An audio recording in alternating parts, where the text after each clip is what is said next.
You know, at times we go through trials, we go through tribulations, we go through failings, we go through certain circumstances and situations. And those circumstances and situations come over our lives to fortify our attitude to believe that God can do and will do more than we know. Yet most of us, when we're in that whole area of trials and tribulations and that, we just give up the ghost. We just give in. We just stop moving forward. We just stop changing. We just stop doing all the things that are important. And then we start to be disqualified from all that God's got for our lives. You know, Jesus had attitude. Jesus had this attitude in everything he did. He was known for it. He was singly minded. He knew that attitude would be the best friend that he could have. We have Jesus. And when you see the picture of Jesus, he had no place to lay his head. He had no means of occupation, no financial means whatsoever. He had no home to go to whatsoever. He was given to the call of God upon his life. And the Bible declares that it was his attitude that rose him to be the best person he could ever be. Attitude's got to be our friend. It's got to be our friend. And we've got to recognize it when we've got a bad attitude and when we've got a good one. Because you know what? Sometimes in the church we get moody. Come on, I've been on camp all this week. It's been tiring. You know, we've been up the mountain, then down the mountain, down the strawberry farm, looking at the plants. And we can have this attitude of tiredness, of weariness, or terribleness, or we could have an attitude of freshness. We could have an attitude of freshness. It's a choice. Attitude is a choice, church. And we need to develop it. Because when we develop it, something wonderful happens. Okay, number 2, and this is important. We need to be enthusiastic. The church needs enthusiasm. Come on. We need you enthusiastic about the work of God. A great thing about the football is, you know, Prakash knows this. We've got the best supporters, Man United. You know, our stadiums are always full, even when we're losing. As soon as Liverpool loses their first 5 games, the stadium drops and no one goes. You know, they're useless. You know. But, you know, when you're on a team, the crowd sings the team songs, don't it? Oh, go, go, go. You know, they're enthusiastic.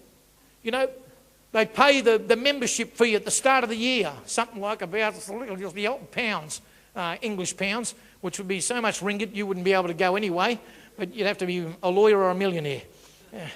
But anyway, they pay the pounds to go, don't they? They buy the material, don't they? They buy the City Revival shirt. I saw the new blue one, Spot's wearing it. Looks great. I still prefer the red one, but anyway, the blue one looks good, whoever's making them. But, you know, they wear the pamphlets.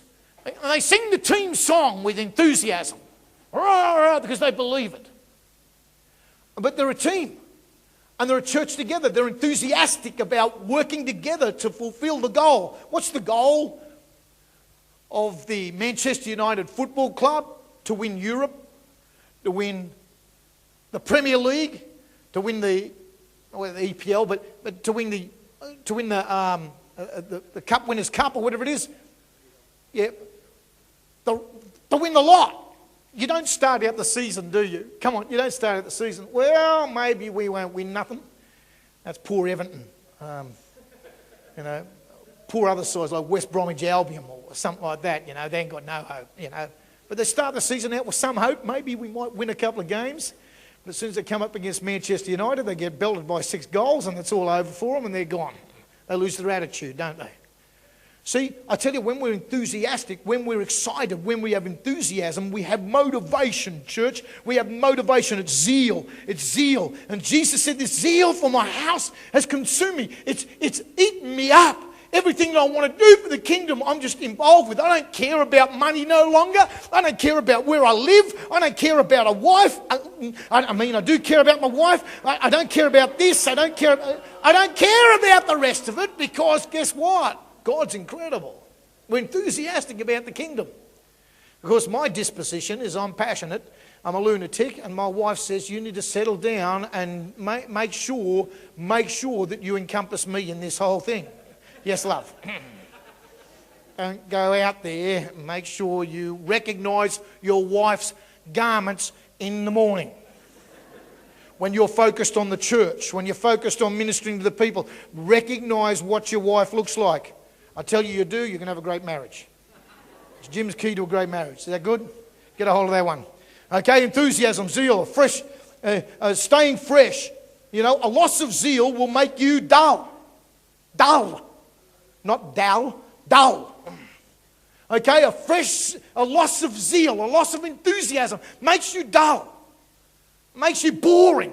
Majesty. Worship His Majesty. Unto Jesus be all glory, honor, and... Just a private joke between me and the pastor. We are a chosen generation, a rise up holy nation. Oh God, we live for you. You see the enthusiasm I'm starting to get? Look, I'm enthusiastic now, come on. Well, I was. Maybe you're not, but I am. Okay? And so enthusiasm, it helps you make sure that you have motivation. It's a key to productivity. We can do, we will do, when we're motivated for God.